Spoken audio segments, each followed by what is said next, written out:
Bismillahirrahmanirrahim. Assalamualaikum warahmatullahi wabarakatuh. Perkenalkan, nama saya Awaluddin, NIM 1810145. Asal kampus Institut Agama Islam Negeri Palu atau IAIN Palu. Sekarang semester 5. Di sini saya akan mencoba menjelaskan atau mencoba membuat satu video yang mana menggunakan satu media, yakni PowerPoint. Karena berhubung sekarang musim-musim pandemi, jadi pembelajaran sistem virtual atau daring itu sangat gencar-gencarnya dilakukan. Oke, baik, kita masuk pada materi yang pertama. Jadi di sini saya akan mencoba mengangkat satu buah materi untuk pembelajaran kelas 7 SMP tentang membiasakan perilaku akhlak terpuji. Jadi standar kompetensinya membiasakan perilaku terpuji. Kemudian kompetensi dasarnya, yang pertama menjelaskan pengertian dari tawadu, taat, qanaah, dan sabar. Yang kedua, menampilkan contoh perilaku tawadu, taat, qanaah, dan sabar. Kemudian yang ketiga, membiasakan perilaku tawadu, taat, qanaah, dan sabar. Jadi ketiga kompetensi dasar ini yang akan dicapai oleh siswa itu sendiri.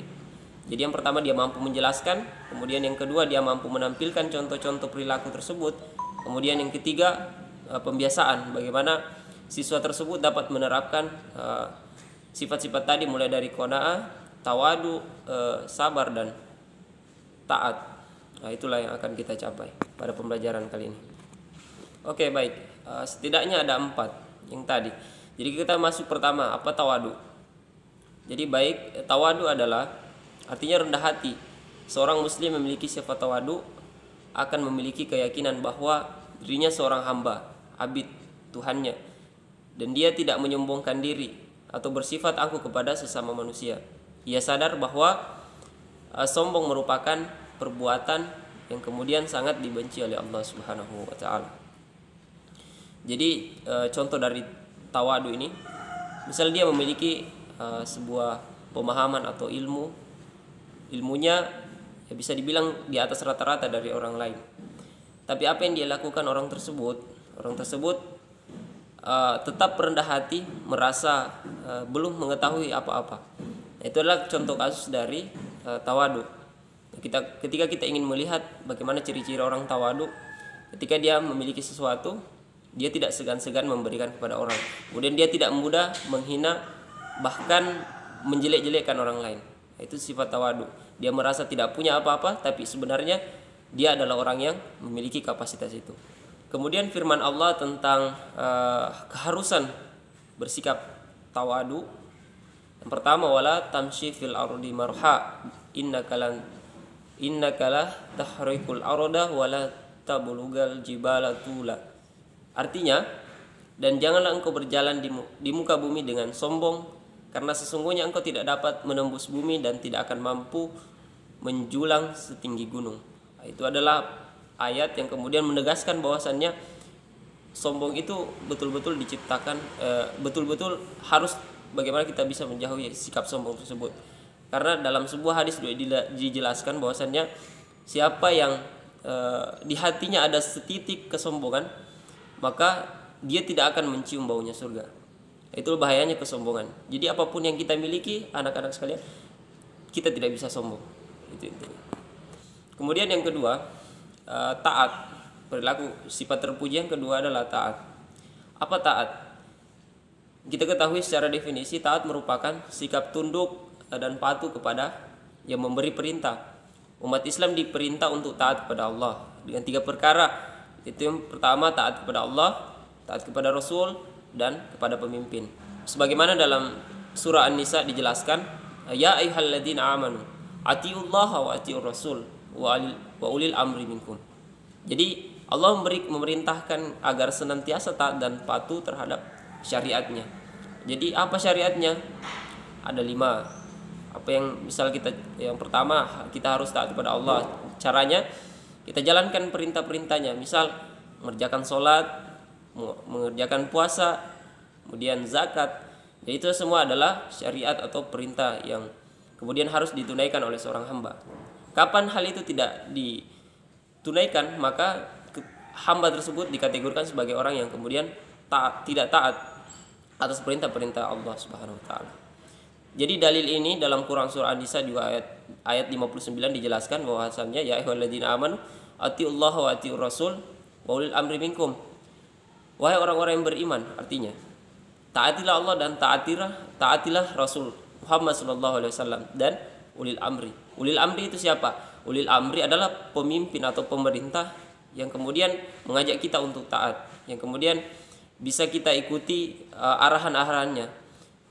Jadi ada kategori pemerintah yang kemudian kita tidak bisa ikuti. Yang pertama, pemerintah menyuruhkan kita untuk berlaku maksiat, yaitu pemerintah yang tidak bisa kita ikuti arahannya. Kemudian yang kedua, pemerintah yang bisa kita ikuti, yakni mengajak kepada kebaikan dan mencegah kepada kemungkaran. Itu surah Al-Quran surah An-Nisa ayat 59. Kemudian sifat yang ketiga, qanaah. Mungkin sebagian dari kita agak asing dari sifat ini. Jadi kalau kita jabarkan, sifat qanaah adalah sikap seorang muslim yang merasa cukup terhadap karunia dan pemberian Allah Subhanahu wa taala. Jadi apa yang diberikan Allah Subhanahu wa taala dia bersyukur. Kemudian jika tidak diberikan hal itu maka dia bersabar. Itu contoh orang qanaah. Dia tidak berharap lebih terhadap Allah Subhanahu wa taala, tapi apa yang diberikan kepadanya dia mensyukuri dengan mengucapkan alhamdulillahirabbil alamin. Ciri orang yang memiliki sifat qanaah. Ada ciri-cirinya, teman-teman. Yang pertama, dia tidak berkeluh kesah dan tidak berputus asa terhadap karunia yang Allah berikan, seperti yang di awal saya sampaikan. Kemudian yang kedua, dia berusaha untuk mencapai hasil yang maksimal, senantiasa berdoa kepada Allah, dan yang paling terakhir, tawakal. Jadi sifat qanaah ini penting sekali diterapkan kepada diri setiap muslim. Senantiasa berdoa, kemudian tawakal. Itu penting. Jadi sifat qanaah ini penting sekali kita terapkan dalam kehidupan kita, agar sebagai seorang muslim kecintaan kita kepada Allah Subhanahu wa taala, keimanan kita kepada Allah Subhanahu wa taala semakin bertambah. Kemudian apa sih manfaat sifat qanaah tersebut? Setidaknya ada 5 sifat dan manfaat sifat qanaah ini. Yang pertama apa?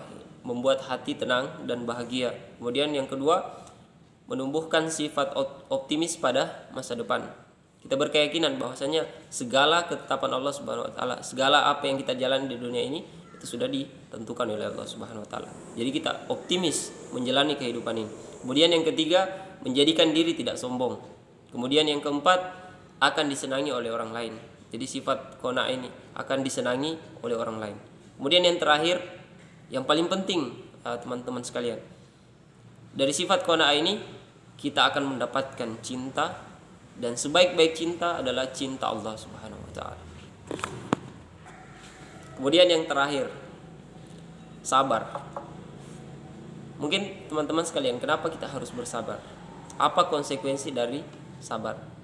Oke, sabar ada beberapa macam. Yang pertama, sabar dalam menjalankan perintah agama. Kemudian yang kedua, sabar dalam menjauhi segala larangannya. Kemudian yang ketiga, sabar dalam menjalankan perintah agama. Kemudian yang keempat, sabar dalam menerima takdir baik maupun takdir buruk Allah Subhanahu wa taala, atau qada dan qadarnya. Dalam firman-Nya tentang perintah sabar dijelaskan dalam Quran surah Ali Imran ayat 200, ya ayyuhalladzina amanu asbiru wasabiru warabitu wattaqullaha la'allakum tuflihun. Bahwasanya Allah Subhanahu wa taala berkata, wahai orang-orang yang beriman, bersabarlah kamu dan kuatkanlah kesabaranmu, dan tetaplah bersiap siaga di pembatasan negerimu, dan bertawakallah kepada Allah agar kamu beruntung. Kemudian contoh sabar.